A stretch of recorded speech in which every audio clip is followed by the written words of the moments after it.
ठीक है। एक सबसे पहला जो पार्ट है वो कौन सा है, दैट इज फोर ब्रेन, है ना।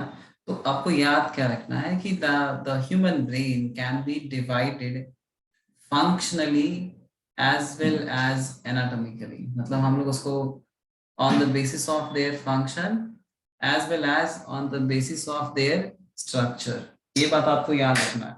एनाटॉमिकली का मीनिंग क्या होगा, स्ट्रक्चर या फंक्शन बताओ मुझे। स्ट्रक्चर, है ना। तो ह्यूमन ब्रेन्स को एनाटॉमिकली भी हम लोग डिवाइड कर सकते हैं अलग अलग रीजन में, और फंक्शनली भी डिवाइड कर सकते हैं। ठीक है। तो ये जो है ये एक बहुत ही सिंपल सा ब्रेन को उसने डिवाइड किया है based on anatomy as well as the function. तो ये कौन सा है, forebrain. So human brain can be studied into three different parts और द रीजन। एक कौन सा होता है, फोर ब्रेन। सेकंड कौन सा है, मिड ब्रेन। और ये थर्ड कौन सा, हिंड ब्रेन। तो ये जो मिड ब्रेन और हिंड ब्रेन है ना, दोनों मिला के, दोनों को साथ में हम लोग कहते हैं ब्रेन स्टेम, ये आपको शायद से पता होगा, है ना। सो हिंड ब्रेन और हाइंड ब्रेन और मिड ब्रेन दोनों को साथ में हम लोग क्या कहते हैं, ब्रेन स्टेम। और ये जो फोर ब्रेन है, इसका जो फंक्शन होता है सबसे ज्यादा होता है, बिकॉज इसमें अलग अलग पार्ट्स प्रेजेंट होते हैं। तो हम लोग पहले ये आज किस पे फोकस करेंगे, the different parts of the fore brain और हर एक पार्ट का फंक्शन क्या है। ठीक है। और आपको ये पता चला, ये याद हो जाएगा ना कि three different parts of the brain are there, forebrain, midbrain और हाइंड ब्रेन। ठीक है। Fore midbrain and hindbrain together it forms the brain stem.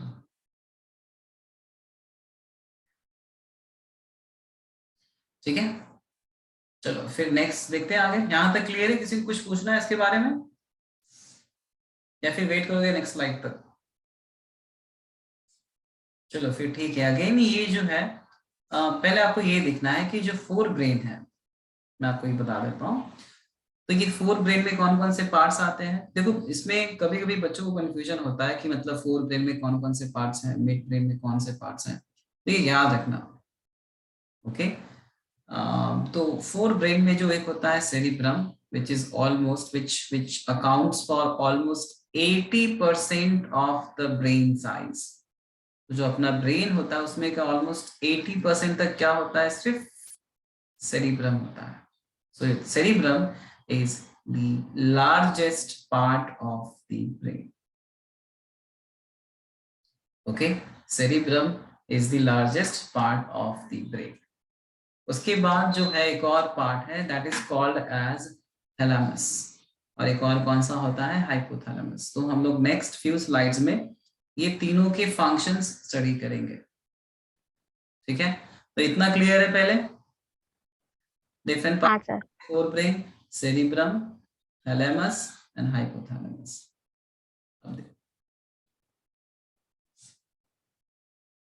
Again ये जो है इमेज में आपको डिस्कस करूंगा बाद में, उससे पहले ये देखो, इसमें भी आप इजीली डिफरेंशिएट कर पाओगे फोर ब्रेन मतलब सेरिब्रम को। ठीक है। फिर एक होता है थैलेमस एंड हाइपोथैलेमस। तो थैलेमस और हाइपोथैलेमस को दोनों को हम लोग साथ में क्या कहते हैं, डायनसेफेलॉन। ठीक है। Thalamus and hypothalamus together it makes diencephalon, एक जैसे उसका नाम है। और देखो यहाँ पे आप स्पॉट कर पा रहे हो, ये क्या है, thalamus, this part and this part is what, hypothalamus. फिर यहाँ से क्या आता होगा, pituitary gland, but pituitary gland.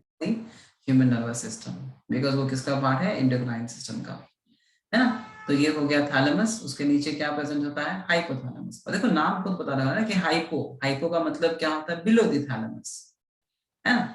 So thalamus and the hypothalamus together it makes the diencephalon. ठीक है। उसके बाद चलो फिर आगे का देखते हैं। अभी हम लोग सिर्फ किस पे फोकस करेंगे, फोर ब्रेन पर। So cerebrum is a part of the fore brain, you can see, है ना, ये this entire structure. And again this is one of the most beautiful real image of the human brain. तो cerebrum हो गया, thalamus and hypothalamus. तो अभी हम लोग तीनों का फंक्शन देखने की कोशिश करते हैं। हालांकि फंक्शन तो बहुत है सेरिब्रम का, but still we will try to understand as much as function which is given in your NCERT, उसके अकॉर्डिंगली हम लोग जाते हैं। उसके पहले एक और ये है कि this cerebral hemisphere, okay, ये जो अपना cerebrum है, it is divided into two different region। तो ये आपको दिख रहा है, one is left cerebral hemisphere और एक कौन सा है, this is right cerebral hemisphere। So cerebrum can be divided into two different region, right side and the left side। इतना क्लियर है आपको? And both these cerebral hemisphere is connected with each other with a strand of nerve fiber, and the name of that nerve fiber is what? Corpus callosum, है ना? The strand of nerve fiber which connects right side of the brain towards the left side of the brain or the vice versa. So this thick strand of the nerve fiber is called as corpus callosum। Okay, सबको याद रहेगा ये? और at least समझ में आया? चलो, because I उसके बाद एक और है the arrangement of the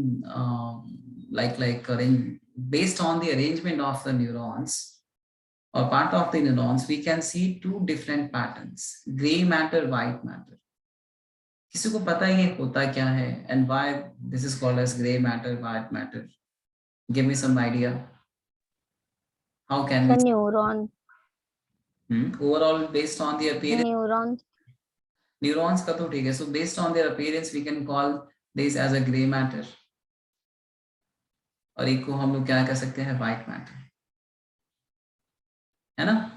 ये तो हम लोग कह सकते हैं। उसके बाद तो आपको भी समझना क्या है कि you can see that the cerebrum or the human brain, but cerebrum includes only the cerebrum, and when I say human brain, it includes all the parts। तो ये जो cerebrum है, it shows infoldings, ये आपको दिख रहा है, it shows many infoldings। देखिए infoldings क्यों शो करता है? So that it can increase the surface area without increasing its volume। Okay, बिना इसके वॉल्यूम के बढ़ाए, how can it increase the surface area? By showing some kind of infolding। तो cerebral, ये जो अपना cerebrum होता है, इसमें बहुत सारे infoldings होता है, ठीक है? ये बात आपको याद रखना है। तो जो outer part of the cerebrum होता है, that is called as cerebral cortex। जो बाहर का जो part होता है cerebrum का, that is called as what? Cerebral cortex। And the inner part of the cerebrum is called as cerebral medulla। I hope इसमें किसी को डाउट नहीं होगा। Outer part is called as what? Cerebral cortex, and the inner part is called as cerebral medulla। इतना clear है? So cerebral cortex appears gray in color, and why it appears gray in color? Because the cyton, okay, the cyton of most of the neurons are concentrated here। Cyton of most of the neurons are concentrated in this region। इतना clear है सबको?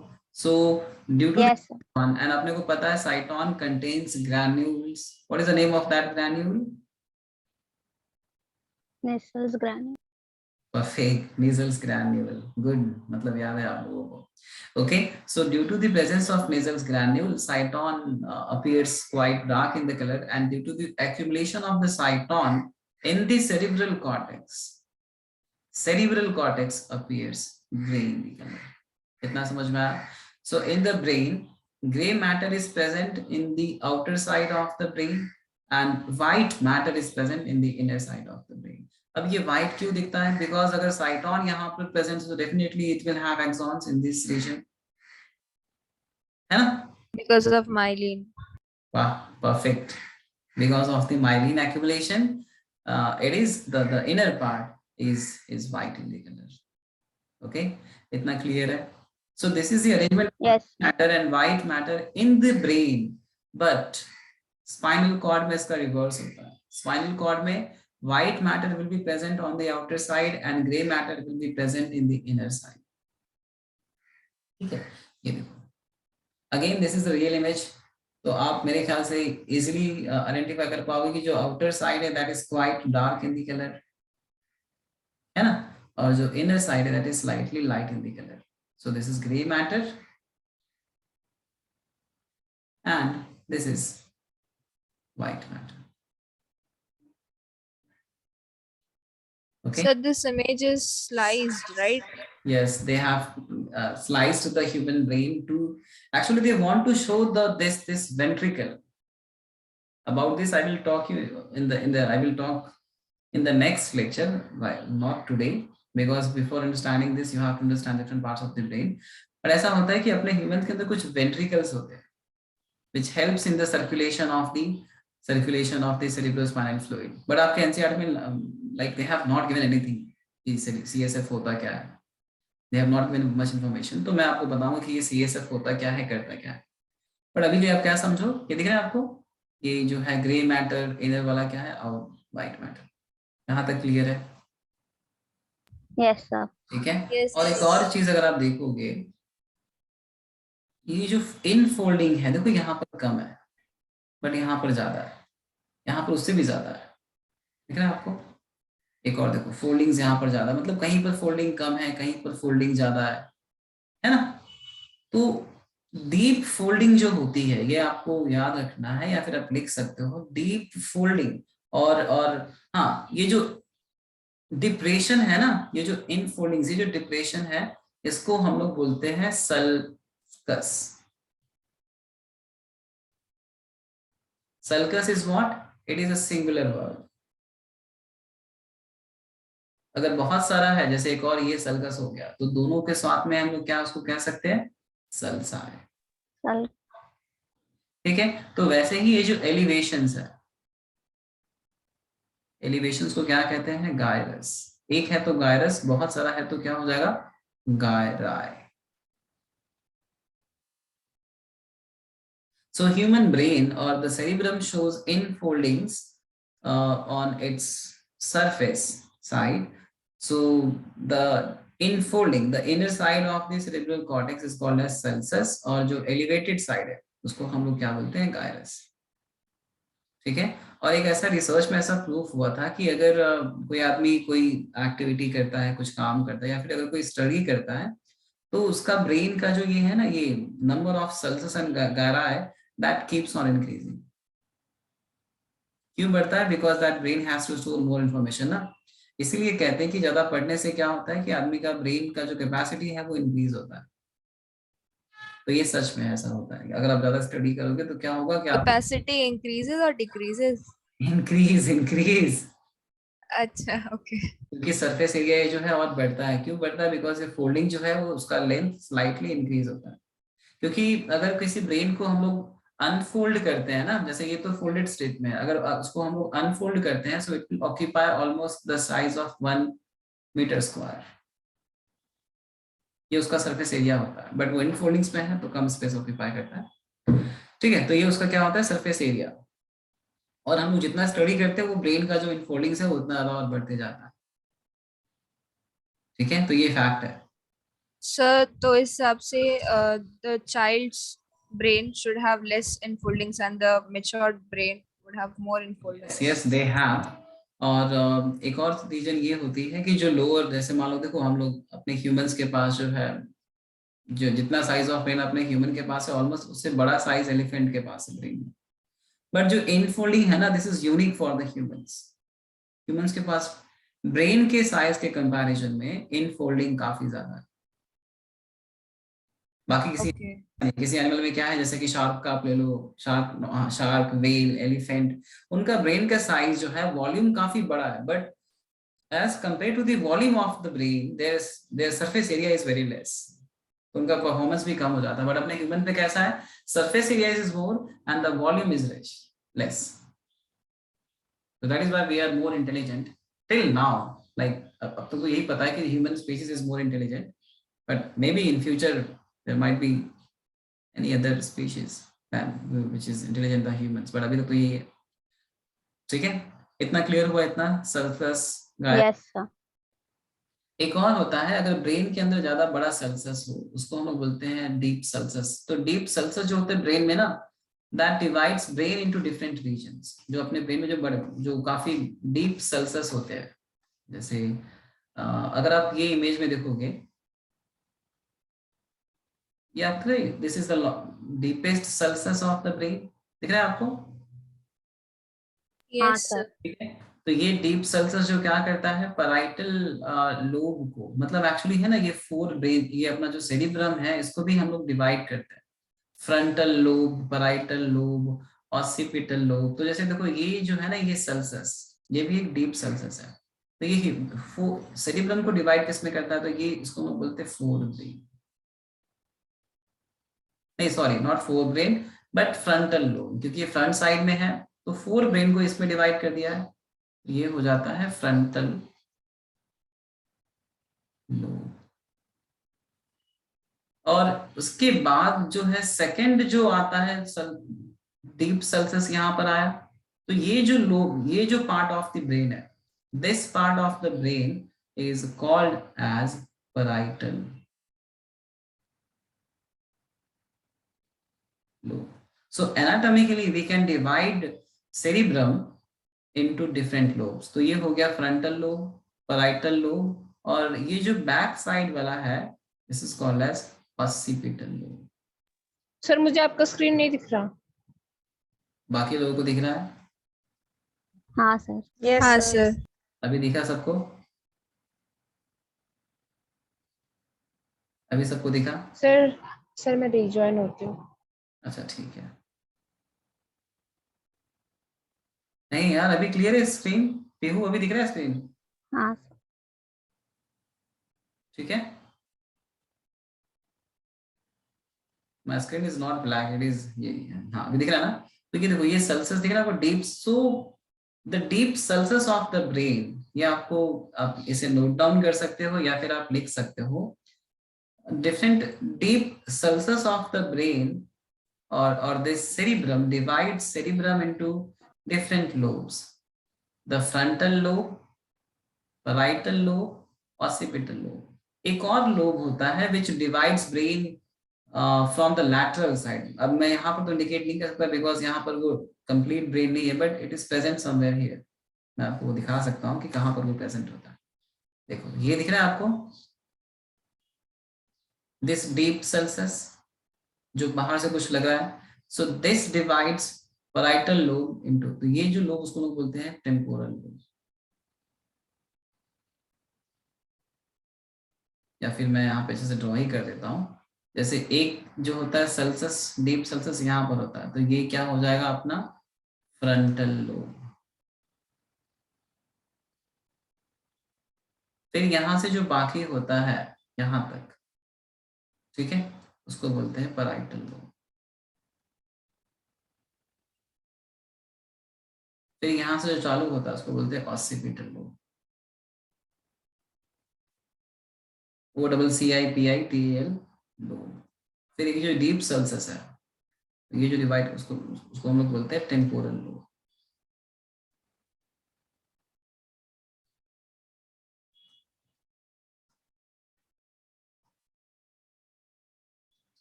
ठीक है। Frontal lobe का main function होता है for the sensation of smell, क्योंकि यहाँ पे ऑल्फैक्टरी लोब प्रेजेंट होता है। पैराइटल लोब में है ना बहुत सारे रीजन होते हैं, एक होता है एसोसिएशन एरिया, ऐसे बहुत सारे एरियाज होते हैं। उसका फंक्शन क्या होता है? सेंसरी फंक्शन है, मोटर फंक्शन है, जो हम डिस्कस करेंगे। ऑसिपिटल लोब का मेन फंक्शन क्या होता है? फॉर साइट, मतलब विजन फॉर्मेशन एंड कलेक्शन और the formation of the brain. तो वो सब काम कहाँ पे होता है? Occipital lobe. टेम्पोरल लोब का फंक्शन होता है हियरिंग। ठीक है। तो ये कुछ बेसिक फंक्शन है, हम लोग और डिटेल में पढ़ेंगे इतना, बट अभी समझ में आया कि so the deep sulcus divides brain into 4 different lobe, है ना? So one lobe is frontal lobe, parietal lobe, occipital lobe and the temporal lobe. इतना तो समझ में आ रहा है सबको? हाँ, sir. ठीक है। उसके बाद जो नेक्स्ट है, आपने लिख लिया सबका नाम? Yes Yes, sir. या फिर आप स्क्रीनशॉट ले लो, है ना, that will be also easy. आप स्क्रीनशॉट भी ले लो साथ में। ठीक है, हो गया? चलो,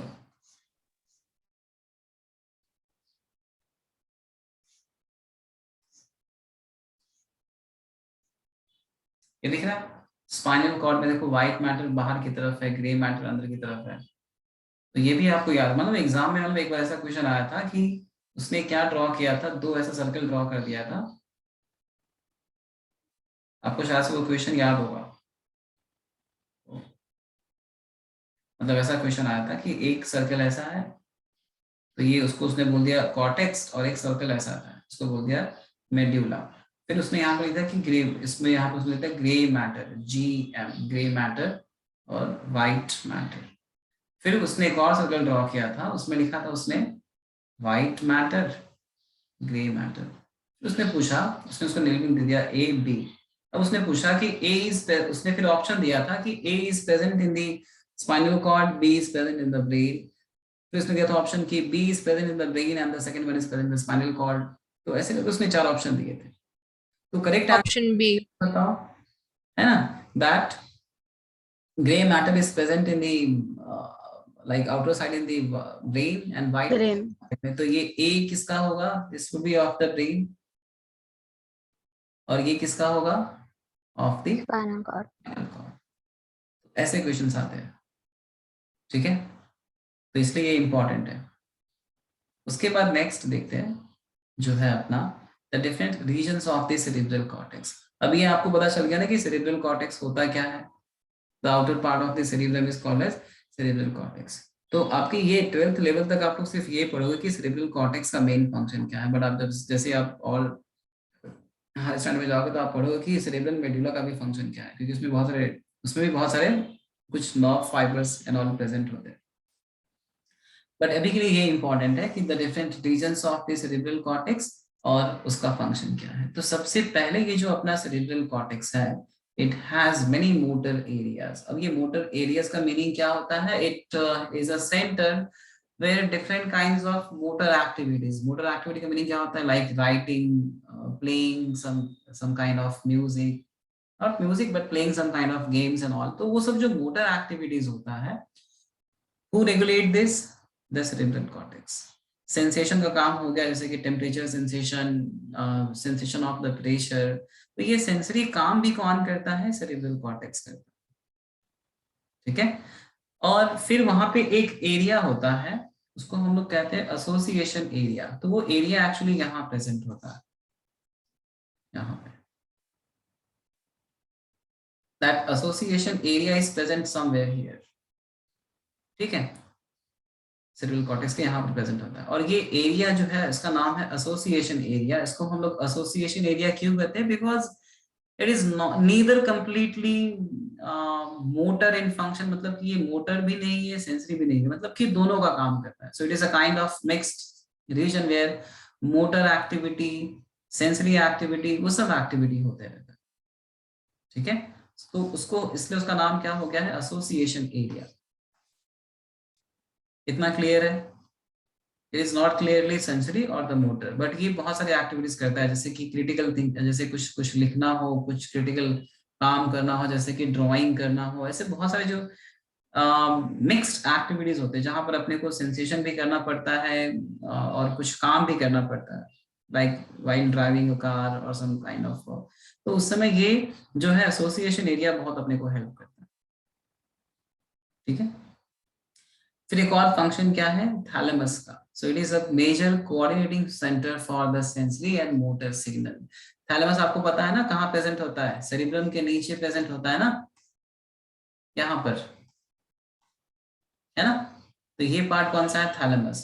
तो एक्चुअली इसका मेन फंक्शन क्या है? It is a main region for the coordination of sensory and motor impulses. मतलब कि कोई इंपल्स अगर ब्रेन से स्पाइनल कॉर्ड की ओर जा रहा है या फिर किसी दूसरे पार्ट में जा रहा है, so first it has to come into the thalamus. अगर कोई इंफॉर्मेशन स्पाइनल कॉर्ड या फिर different part of the brain से सेरेब्रम की ओर जा रहा है, then also it has to come to this thalamus. So this thalamus is acting like a relay centre for the sensory information, है ना, for the sensory information as well as for the motor information. इतना clear है? तो ये है किसका function? Thalamus का function. कितना समझ में आया? हाँ या ना? हाँ सर। ओके। उसके बाद देखो यहाँ पे अगर आप देखोगे उसके नीचे जो क्या है, हाइपोथैलेमस। और ये हाइपोथैलेमस क्या करता है, इसका मेन फंक्शन क्या है? बॉडी टेम्परेचर मेंटेनेंस, है ना? बॉडी टेम्परेचर को क्या करता है ये? मेंटेन करता है। एक और फंक्शन क्या है इसका? Urge for eating, urge for drinking, मतलब कि हंगर कितना है, ये सब भी कौन कंट्रोल करता है? हाइपोथैलेमस। और एक और इसका फंक्शन होता है, it secrets different kinds of hypothalamic hormone. उसमें से एक सबसे बेस्ट एग्जांपल क्या है? Oxytocin. Oxytocin is the hypothalamic hormone. एक और होता है एडीएच। तो ये जो हार्मोन है ऑक्सीटोसिन, एडीएच, ये सिक्रीट कौन करता है? Hypothalamus. But that is stored inside the posterior side of the pituitary gland. तो यहां से बन के यहां पर पहुंचेगा। इतना क्लियर है? तो ये किसका फंक्शन है? हाइपोथैलेमस का। इतना क्लियर है सबको? Yes sir.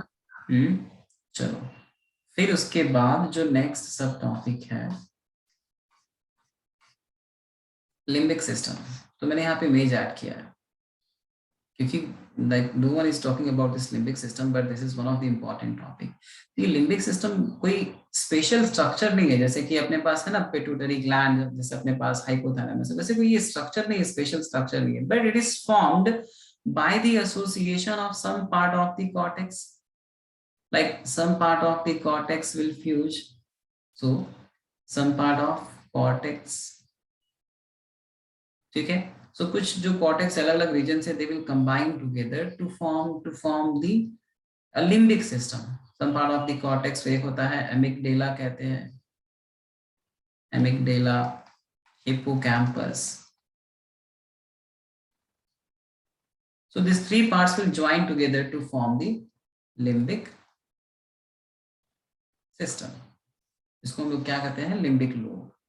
ठीक है, सबको दिख रहा है ये? तो इसका फंक्शन क्या होता है लिम्बिक सिस्टम का? It helps in this, like the main function is what? It regulates the sexual behaviour of a person, मतलब how that person behaves sexually, that is actually regulated by the limbic system of a person. Expression of the emotional reaction, example excitement, pleasure, rage and fear and motivation, ये सब कौन regulate करता है? Limbic system. जैसे कि एक बहुत सारे ऐसे केसेस है जिसमें क्या होता है कि पेशेंट को, अगर जैसे मान लो कि कोई एक्सीडेंट हो गया और वो एक्सीडेंट में if that patient has got damage to the limbic system, अगर उसके लिम्बिक सिस्टम में कुछ डैमेज हो गया है तो क्या होगा कि that person will not be able to show any excitement, any pleasure, any rage, any fear, क्योंकि उसका Does it behave like a paralyzed person after that? No no no not like a, मतलब एकदम neutral, मतलब कि उसके face पे कोई expression ही नहीं होगा. Why? Because अगर उसका लिम्बिक सिस्टम काम नहीं कर रहा है, then that person will not show any kind of excitement, pleasure, rage, कुछ भी नहीं शो करेगा. They will behave like simple, neutral, क्योंकि उसको पता नहीं कब उसको बिहेव कैसे करना है. तो उसका जो इमोशन होता है ना, अपने इमोशन को कैसे एक्सप्रेस करना है, वो सब कौन कंट्रोल करता है? Limbic system. इसलिए ये बहुत ही इंपॉर्टेंट है. ठीक है, इतना क्लियर है? समझ में आया इतना? Yes sir. Okay, so this was about the parts of the forebrain and its function. Next time हम लोग क्या करेंगे? We will discuss about. Sir ये जो फंक्शन है ये किस चीज का फंक्शन है? ये लिम्बिक सिस्टम का है, मतलब अपने ब्रेन में है ना ये cerebral. Okay sir. Okay sir. मतलब उससे एक और स्ट्रक्चर होता प्रेजेंट होता है उसको, वो जो बना किससे बना होता है? अमिगडाला से, हिपोकैम्पस से. तो ये दोनों मिलके क्या फॉर्म करते हैं? Limbic system. और ये क्या कंट्रोल करता है? पर्सन का सेक्सुअल बिहेवियर, उसका इमोशनल एक्सप्रेशन, वो सब कौन कंट्रोल करता है? Limbic system. तो अगर किसी पर्सन का लिम्बिक सिस्टम डैमेज हो गया तो पर्सन का जो है कुछ ना कुछ इमोशनल बिहेवियर जो है चेंजेस आएंगे. तो हम लोग कहते हैं कि that person has got mad. तो एक्चुअली होता क्या है? ये प्रॉब्लम भी एक हो सकता है. ठीक है, इतना क्लियर है सबको? यस. हाँ sir. So this was the last sub topic of today's lecture. Next time जो है हम लोग क्या स्टडी करेंगे, the mid brain, hind brain and reflex action. उसके बाद फिर एक और लेक्चर में हम लोग क्या स्टडी करेंगे, structure and function of the ear, then eyes. Then this chapter will be, like the content of this chapter will be over. Sir और कितना समय लगेगा? क्यों? Patience system ना, आपको patience सिखाना है. So the whole human physio will take almost 2 months, right, to complete? Because हर हफ्ते सिर्फ 2 लेक्चर ही होते हैं. हर वीक में 2 लेक्चर ना, तो मुझे 2 वीक और चाहिए. No, the whole physio, human physio, I must.